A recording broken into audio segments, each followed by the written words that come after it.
Well, good evening, everyone. This is Jay Simmons, president of Mach 30. I want to welcome you to the February 2015 Reports Hangout. We continue to experiment with our formats as we did with the December 2014 Hangout.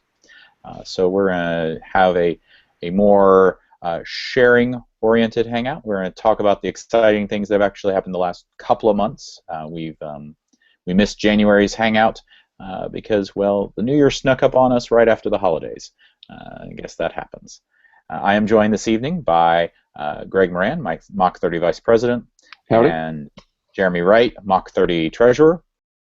All three of us are members of the Board of Directors. For those that haven't met Mach 30 before, we are an organization dedicated to the development of open source hardware for space in order to hasten the advancement of humanity into a spacefaring civilization. And every month we gather like this on air to discuss the work that we've been doing, to share it with our community and our volunteers. So there you go. Welcome to the Hangout, everyone. Thank you, and welcome to everybody joining us. So it's been a couple months since we did this, and in fact last time it was a very reflective, long-term, year-long reflection. But I know there's been a lot of activities here in the last couple months, especially around planning and things like that, but we've also been doing some good stuff in engineer speak. Do either of you guys want to kick off with a topic of that was cool?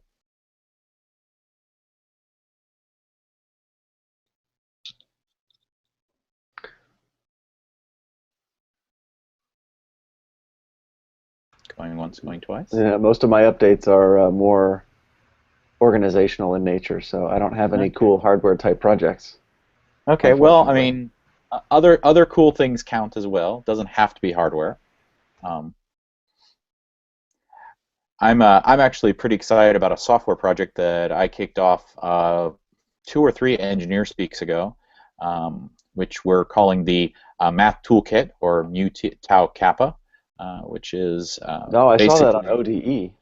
Yeah. It's kind of like a Python, MathCAD, MATLAB, Mathematica mashup in terms of capabilities. It's based on LaTeX and Sage and some libraries for all of those. And first of all, it's very cool to have it going because I've been really wanting to do more documentation of our math analysis. We did a lot of eyeball engineering on the Shepherd test stand in terms of factors of safety and stuff. We just way overbuilt it. And in future projects, including some stuff that we're kicking around for possibly doing this year, I'd like to get a little more, what's the right word? Sophisticated? Yes, that's a great word for it. Thank you. That's the 25-cent word of the day. I'd like to get a little more sophisticated with our analysis and be able to document it and demonstrate that what the analysis was and why it works before we go to build hardware. So that led to starting MTK. I used a very similar tool chain in some of my PhD work, actually, which is what actually led me down the initial path of we can do this with open source tools.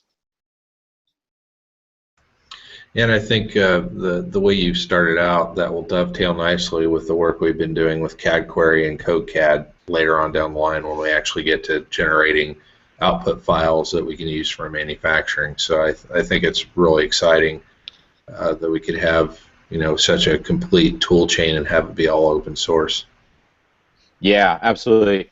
And the dovetail here that Jeremy's referring to actually is that because the underlying analysis is in a package called Sage, it's all Python, and it's all very portable Python, referencing a lot of existing math libraries that are in the Python family. And CAD Query uses Python scripting to define the CAD models that you're drawing parametrically.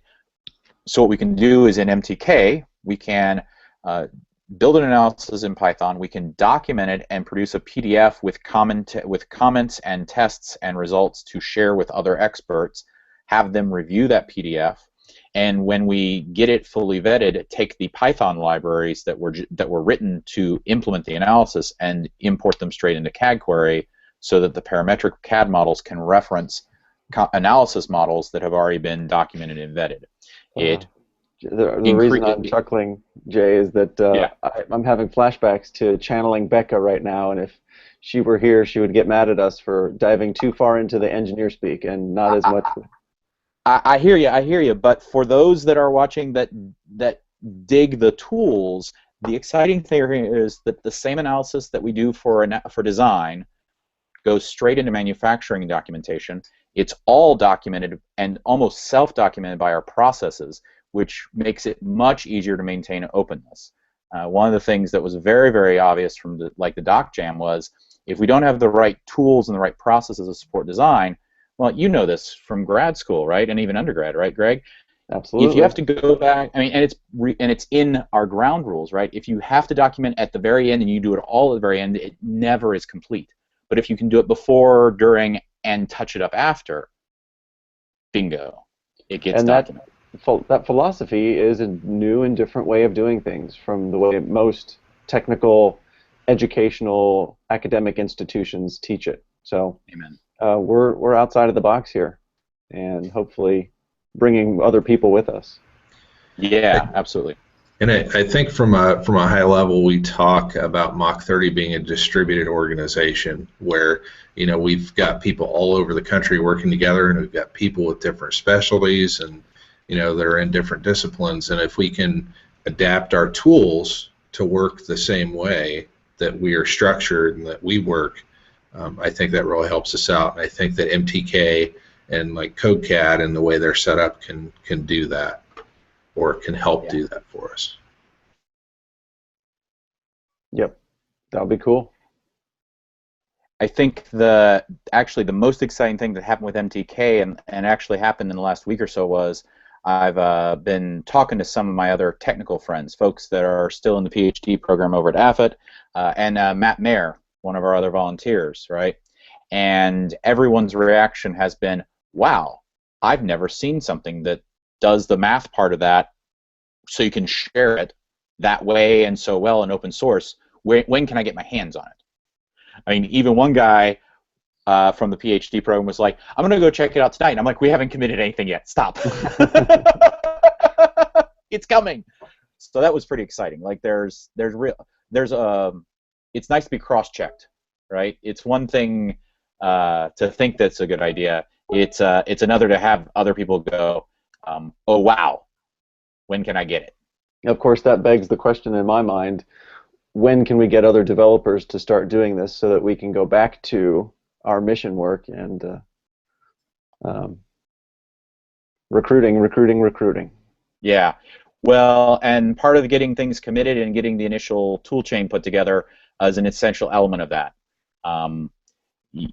That's what lets people like Cam, the one who said, well, when can I check out the source code? Check out the source code, or in this case, mostly install scripts, because we're leveraging so many existing tools and really kind of mashing them together so that they can use them and they can contribute back either in comments or in sharing or in improvements to the actual tool. Yeah, and we're about to be joined by Aaron here in just a moment. He's a few minutes late getting to the party. Hi, folks. Sorry about that. That's all right. Welcome, welcome. We were just discussing MTK and the good reception it's had and what it's going to let us do and that kind of stuff. We're doing a more informal process, a lot like what we did at December, only just in over the last couple months' work. Excellent. And Jeremy, you had a comment, I think? I was just thinking it'll be interesting to watch the community building process around those tools like MTK, where you start trying to build a community so that it eventually becomes self-sustaining. And Mach 30 is not the only player; it's an entire community of people, all with different uses and everything. They're coming together. So it's kind of the spirit of open source. Mm-hmm. I like that as a goal. Mm-hmm. Absolutely. So yes, that was a big exciting thing that I've had a chance to work on lately, and that I'm very excited to continue working on and see grow. And it scratches an itch for us, which is another thing Jeremy's been really reminding us to scratch our own itches. Yep. Well, I'm going to jump in and go next because mine is kind of the boring middle filler here. Since the Perigee event, we've identified, or Mach 30 has identified some needs from the organizational side of things, one being marketing and communications, kind of the broadcasting of our message, and things like On Air Hangouts with Google Plus posted on YouTube, one of the things that we thought would fall into that category, but we also said we decided that we need help with that. So I've contacted some of my friends, and through my social networks, found actually 2 interested folks who are going to help us out, or volunteered to help us out and start up some conversations. So I've copied Jay on those email threads. Maybe you too, Jeremy. I can't remember if I did. Yeah, looks like Yeah, it. you did. So for all the folks watching, please stand by for more. There will be more communications, more blog posts, more tweets and emails and newsletter stuff, all about the cool things Mach 30 is doing, and just trying to get our message out there and spread the word that Mach 30 is doing cool stuff. But you guys already knew that since you're here watching already, so thank you. Well, I'm very excited about it. Go ahead, Go Jay. Jeremy. I was going to say that is really cool and something that's come out of Perigee in our follow-up session. Another thing that's come out of that is us using our P2 forum on our website in order to discuss some of these things even more transparently than they would normally be done. Mach 30 is very much about transparency, and that gives us an opportunity to speak openly and discuss these types of things in front of the entire internet, basically. So I think that's another really cool thing to come out of this. And that's in the whole spirit of openness, like open source in terms of the hardware and software development. I think it's, I don't know, maybe we need to coin a term for what open organization means. You know, oddly enough, Jay Sudar and I had a conversation very specifically about that, and it is worthy of exploration because nobody is doing quite the level of openness that would define open. Sure. I would agree. In fact, it's actually one of the things that we received compliments from external organizations about. When folks were forming the Open Source Hardware Association, they actually, I shared our path to getting the IRS 501c3 status, which, again, now I'm going to get policy wonky for a moment. That involves filling out what's called an IRS 1023 form. So now, see, I can geek an engineer and policy. And that process, yeah, you should. And that process is actually extremely opaque. There are certainly instructions all over the internet, but no clear narrative of what really is involved. And in fact, a few months ago, there was a story about an open source software project failing to pass their 1023. They had sent it in a couple of times and ran into troubles. And it's on my list of things to go back and really dig into what happened, because some folks published some of the details and enough maybe to go back and look at. But we published our entire process, including iterating with the IRS, and that really helped get OSHWA off the ground. And I've talked to a couple other groups who I've pointed at, and everyone's like, no one else does this, like, to this level. I mean, every little detail that we can squeeze out of the organization, we publish. That's good to be reminded of that, because it was great work that we did way back, 5 years ago, and 5 or 6, yeah. Yeah. That reminds me of work I'm doing currently. I can share that here. Actually, both Chris Sigmund and I are involved with another local makerspace here in the National Capital area, actually up in Maryland. There's interest of forming a new maker community in Silver Spring, and so he and I have been at a couple of their foundational meetings just to kind of see what the community's like. Of course, I'm always interested in building a maker community around where I'm living, and it's awesome to see it's so huge here in the DC area that they already have 3 or 4 or more existing spaces. But so Chris and I have gone and helped them through some of the startup, and now that you mentioned this nonprofit resource, I will have to go back and forward them that information as well. So, Yeah, it could. So the public records menu on under About Public Records at the Mach 30 website.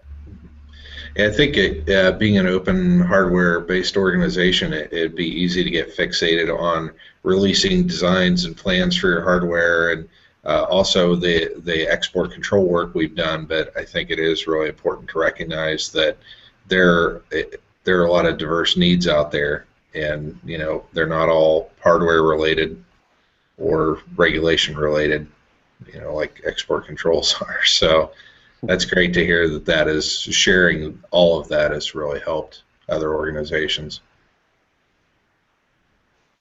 I'm very proud of that work that we did. A lot of people wind up just pouring money into a lawyer to get that work done, and I think that we really came to understand what the nature of that tax status is by having done the work, and to understand the mission.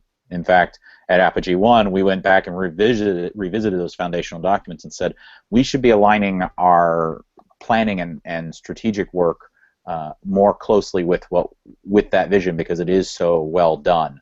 And so we went back and did that, and I'm very proud of us for that too. Yeah, if you retain a lawyer to do your documents, exactly how open are you being? Yeah. So. Not me. So that reminds me, actually, speaking of the Export Control Task Force, they have been doing some very interesting work, and I'm very excited to share that as well. Towards the end of last year, the board asked the Engineer Speak community to start thinking about a midterm roadmap that would avoid export control encumbrances, to buy the task force time to really sort out the policy and procedures and really implement them. Mm-hmm. And as part of that, Matt, who is one of our core volunteers in regarding export controls, went through and did a lightweight evaluation process on all the ideas that were. I think somebody forgot to plug in Jay. Uh-oh. Control review process to kind of tell, so we can easily tell how to red flag projects that maybe are going to wander past the boundary of what can be published openly on the internet. And we reviewed that this past week, actually, and did some. So we've got a draft document that we can start to share, and we are going to live fire exercise it with some of the ideas around doing an educational cold gas thruster, because it's very clearly going to pass muster, but it's not doing so by way of one of the built-in exemptions, like it's an amateur rocket, and it doesn't have active controls. Pass. So it's going to be a really nice test case, even if we don't get to build it for a little while. Yeah, it's the same thing as dog fooding your own software. When you use your own software you're writing, that's great to actually employ the processes that the ECTF is coming up with for Mach 30 zone projects. Yeah, absolutely. Well, and it, like you said, it becomes a great test case, right? And it's a real test case, right? It's a real problem. It's not some toy problem.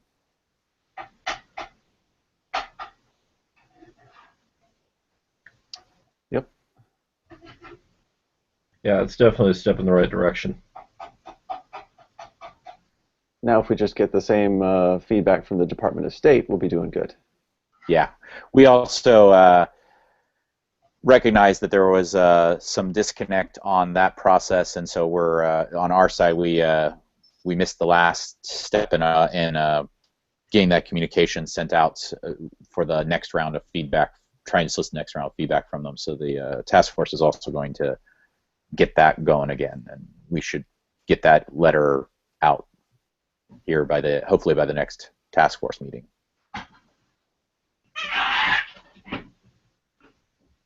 Sorry, that's what happens when you get under my feet. All right, this kind of free floor conversation has some ebbs and flows in it, but I can't think of anything else from my perspective in terms of Mach 30 work. I am thinking. Those are the biggies that come to my mind. Aside from the fact that we just did perigee, and while we are not quite done with the annual planning, I think that we continue to learn how the twice-a-year planning cycle works for us, and I think we're getting good results in terms of learning the process and sorting out what to do for 15. So I am. I think, yeah, an interesting aspect of that is starting to experiment with some Agile and Scrum aspects to the planning process, that you might use in software development, trying to apply that to our processes as well. Yep. We've been applying. We've started applying that in the last year or so at my day job, and I've been soaking up a little bit of it by osmosis. I'm not in the department that uses it full tilt, but I definitely think there are some important lessons that we could learn in terms of how we work because of the more distributed and non-hierarchical control a lot of stuff has. I mean, the board certainly provides direction, but I mean, we're all volunteers, and we're all a little bit self-guided while also trying to play the same tune that the board is guiding. It's conducting, maybe. And I certainly think it matches our personality better. I think the very structured, very large-scale engineering processes work well for a large-scale organization with lots of interconnected parts. I think the Scrum and Agile process scales down to where we're at very, very smoothly. And that's really just based on one 1-hour training session at work. We've had just in an Agile 101 1-hour session, and basically I have the vocabulary to understand the buzzwords. So I'm looking forward to seeing how it applies to non-software engineering and organization. Yeah, as far as Agile is concerned, don't limit yourself just to one methodology.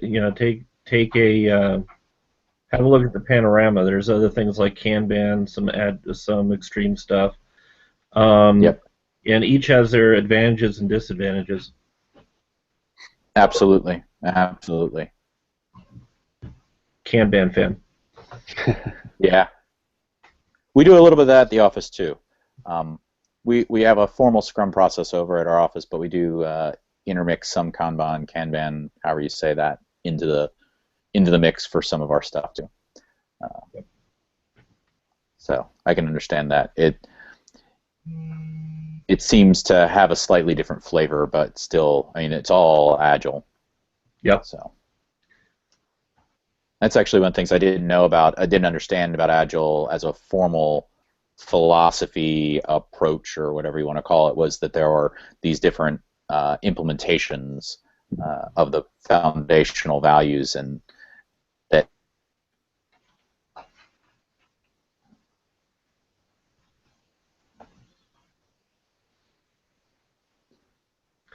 lost about the last 5 seconds there. Oh. Anyway, I was just saying that I did not know that there were all the different flavors of Agile, and that they and how they all implement Agile, but are different for different purposes or groups. Correct. So there you go. Anybody else think of anything cool or updates of activities we've had going on over the last couple months? Of course, we mentioned perigee, but yeah. Just from a really high level, as the treasurer of the organization, we're starting off in, I think, fairly good shape at the beginning of the year, but we do need any help that people are willing to give. We really appreciate the donations that people gave us, especially towards the end of the year. We had several donations come in. We appreciate that very much. Thank you.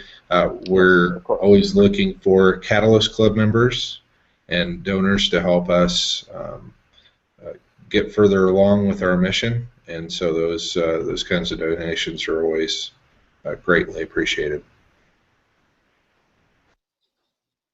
Yeah, I want to echo. Yeah, absolutely, and I want to echo that.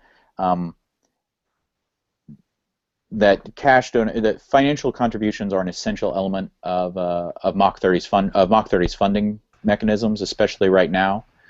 So those gifts are dearly appreciated. Without them, Mach 30 cannot conduct its operations. And so I want to encourage everyone within the sound of my voice to donate to the organization, both financially and in time. And the time doesn't have to be engineering related. It can be marketing and outreach related, as Greg pointed out. It can be financial management related. We do have money to manage, so and we're really mostly engineers, so we would greatly appreciate someone who had a background in bookkeeping coming on board and keeping us straight so that we could focus on other aspects of the organization. I think one saying that you've said several times, Jay, that I think is appropriate is "No bucks, no Buck Rogers." Amen. I think that works pretty well. And yep. we do have a blog post on our blog about how you don't just have to be an engineer to get involved in Mach 30. We are very serious about that. We want diversity on the board and in the volunteers. And so if you're not an engineer, no matter what you do, contact us, and we will find a place for you to volunteer. Absolutely. Well said. And I think on that note, we maybe should wrap up unless anyone's got anything else. Nope. I do want to point out that the Catalyst Club link on the upper right-hand corner of the webpage still says 2014, but that would be active for 2015 as well. We'll make a note to go and get that updated. I also want to do a shout-out and thank you to the YouTube folks who are viewing us online. If you liked what you saw, give us a thumbs up. If you want to keep in touch and hear more from Mach 30, click that subscribe button so you can get updates of all of our posts. And thank you again for watching. Definitely, thank you. Ad astra precipitatum, to the stars through community, everyone. Have a great night.